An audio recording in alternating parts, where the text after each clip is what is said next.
Hey everyone, it is time to review Castlevania Advance Collection, mainly the 3 games that came out for the GBA, so I'll talk about The Circle of the Moon, Harmony of Dissonance and Aria of Sorrow. Without further ado, let's dive into the usual topics. Now, Castlevania is one of those series that had the fortune or misfortune of being really old, and something I stopped really caring about was the order of events, because the story is all over the place, and sometimes it doesn't make that much sense. Whatever the case, let's imagine we check these entries in chronological order, but I won't dive so much, for reasons that I'll explain after talking about the 3 of them. So we have to start with Harmony of Dissonance. This tale takes place after Simon's quest, and before Rondo of Blood, where we follow Just Belmont, as Simon's grandson, and another protagonist known as Maxim. The main idea is that Maxim was frustrated as Just was chosen to inherit the Holy Whip, aka the Vampire Killer, so he embarked on a journey to train. Years later he reappeared, but he was seriously injured and with pretty much no memories. But also, their childhood friend Lydie was kidnapped. That is how Maxim leads Just into a castle in the middle of nowhere, castle that wasn't there before. Of course, along the journey our Belmont in turn will get to understand why the castle reappeared before 100 years, and how his friend miraculously felt better once getting inside this place. Then we need to jump into Circle of the Moon. The deal with this title is that it doesn't have a proper place in the, let's say, original timeline.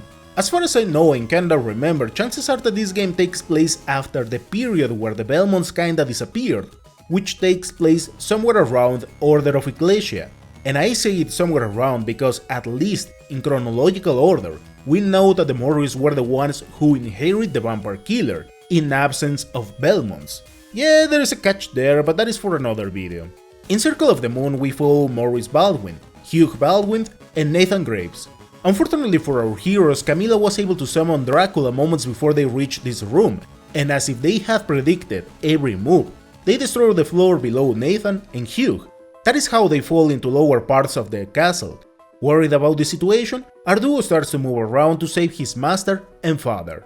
And similarly, as in Harmony of Dissonance, the story is rather simple, because Hugh Baldwin is frustrated that Nathan was the one who inherited the Hunter Whip.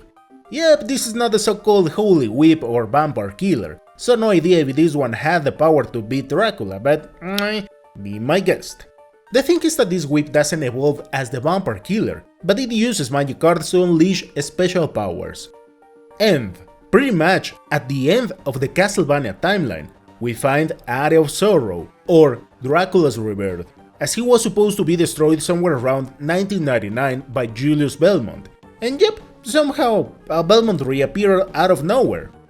Well, the thing is that Soma Cruz is the protagonist in this time, where he wanted to check a solar eclipse, but the Lord of Darkness had other plans for everyone who reached a particular shrine in Japan. Here we will get to know different identities who are investigating about Dracula's rebirth.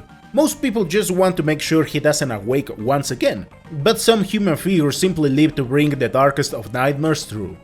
From all of this story, Circle of the Moon is the one that has little to no story, then Harmony of Dissonance, and the one that dives a bit more into different events is Aria of Sorrow. From my side, it would be unfair if I am harsh with these stories considering that they were released for the GBA. But if you're looking for a deep narrative, or to properly understand what is going on in the whole Castlevania series, let me tell you that you're going to have a hard time unraveling more secrets, as they talk about those topics on a surface level. But in my opinion, Harmony of Dissonance and Aria of Sorrow are the ones that explain a bit more the general state of affairs. Unfortunately, Circle of the Moon feels like it was thrown just because, as it doesn't have a moderately solid foundation. I would say Circle of the Moon is a 6, Harmony of Dissonance a 7.5 and Aria an 8. Gameplay-wise, the 3 of them are rather similar, having to explore different areas inside Dracula's castle while moving left and right.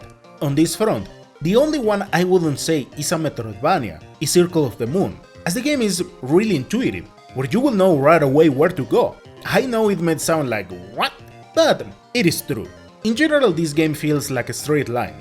Yes, there's a couple of bosses you can fight in a different order, but even with that in mind, my adventurer sense told me something like, I know you can masochist your way through, but you also know this is not the right way. Aria of Sorrow and Harmony of Dissonance are the ones that I would definitely say, yep, they are true Metroidvanias, or platformers with exploration and RPG elements, as you will have to traverse different areas, finding secondary skills to keep progressing through the game. Now, Circle of the Moon is what I will say, an interesting mix between all Castlevania games with some little influences of Symphony. The main reason is because at first you cannot run, and in a sense, it reminds me to the very first games. However, once you can run and execute double jumps, it starts to feel like Symphony. In any case, the main mechanic about this Castlevania comes with the cards you obtain while beating enemies. Depending how you combine these cards, you will be able to get some side effects, like being able to throw fireballs, get something like elemental whips, different buffs, and so on. I wouldn't say don't sweat it having to get a specific combination, as they are not needed to advance in the game, but they are quite useful to get some extra HP, hearts, and things like that quite early. The thing with this Castlevania is that between the 3 games, in order of difficulty, from hardest to easiest, this one has the cherry on top, then Harmony and Aria of Sorrow. Here I am sure some regular mobs can beat the heck out of you really fast, and some bosses feel really unfair, as they deal lots of damage in every swing. Add that you do not find cures that often, and congratulations! While it is a short game, between multiple tries and so on, you will play somewhere around 10 to 15 hours to complete your first playthrough. If you do not end up leaving the game because Dracula is like F you and your puny hunter whip. But that is something I gotta praise. From these 3 games, this is the one that I felt much more rewarding at the end of the journey. Plus, you unlock some special names to get a different feeling in your next round, until you unlock hard difficulty. So yep, this is the normal experience, but by that point I am sure you will understand how to tackle the game even with way less stats. The main deal with Harmony of Dissonance is that it tried to be kinda close to what Symphony of the Night was. So, since quite early in the game you will have to search in most places to find the proper key items to advance. What was interesting is that the way in which it showed the castle A and B was quite creative. As I advanced in the game, I had those Silent Hill vibes, so it took me a while to understand what was exactly going on. On this front, I have to admit that I got lost a number of times.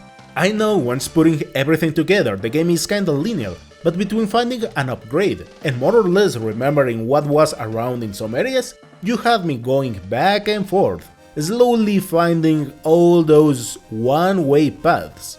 Perhaps what was a bit frustrating is that teleports are quite scarce, so there was a point where I was going all the way back to the beginning, just to end up finding another blocked way. With this, what I'm trying to say is that the level design ended up becoming kinda tedious in some moments. Instead, I would have preferred the chance to properly explore multiple areas, rather than throwing blocked paths at every corner. The main mechanic in this game is that you can combine magic books and the classic Belmont sub-weapons. In my case, I didn't overcomplicate my life, as the fire book was simply broken, having multiple solid hits in a wide area, and that trivializes multiple bosses quite fast. Sure, the game has its challenges, but in general I will say it was a weird mix between normal and easy. And Aria of Sorrow was also conservative with the previous ideas, as you never reach a point where you can explore that many areas without finding blocked paths kinda constantly. But it doesn't mean it has a bad level of exploration. On the contrary, what's interesting is that between Aria and Harmony, there are creative puzzles to get the true endings, and this forces the player to explore most areas in the castle. What I found cool in Aria is the idea it had with souls, because you will have to farm some enemies to acquire specific ones to proceed in some particular areas, otherwise it is like, meh, you won't see the true ending. But aside from that, it is a rather simple Metroidvania with cool areas to explore. As for the bosses, this is a walk in the park. To be honest, there is no real challenge in this game, as you can find multiple cure items, and if you got a Peeping High Soul, finding the best weapon of the game is like following a straight path. Sure, the very last bosses are kinda challenging, but between Circle of the Moon and this one, Konami simply lowered the bar really low. For me, they would have a 9, 9.5 and 9.5 respectively. As simple Metroidvanias or platformers, I think they are good starting points to get into harder titles down the line. I know its difficulty may be seen as something negative, considering they are easy, aside from Circle of the Moon, but I wouldn't pay that much attention to those details, because you can limit yourself to use some other weapons or to finish the game without magics. In the graphics section I check aesthetics, glitches and other visual things. This is the Switch version of the game, being played on the Switch 2. It never closed or had hiccups, and I didn't bother trying to play it on the Switch, as we are talking about a GBA game. But an interesting detail is that you can set different approaches for its pixelated art, stretching the image or having, let's say, the perfect ratio. While I didn't really explore every option right away, when I found about these menus, I instantly changed it for the right pixel ratio, and I liked it. It wasn't bothersome having an empty perimeter, as there are other options that give you the chance to add a different background or keep it as it is. Perhaps the biggest of deals comes with the pixelated art or general idea, as we are talking about games from 20 years ago, so for younger audiences it may be a hard pass. Whatever the case, I like these Castlevania games. Maybe Harmony of Dissonance is the one that looks kinda off, in contrast between the three of them, or that was my perception. However, I won't deny that I like the direction they took, but I gotta say that Aria of Sorrow has the best of looks, ultimately turning into the standard for future releases, having a similar way of movement, art, enemies and so on.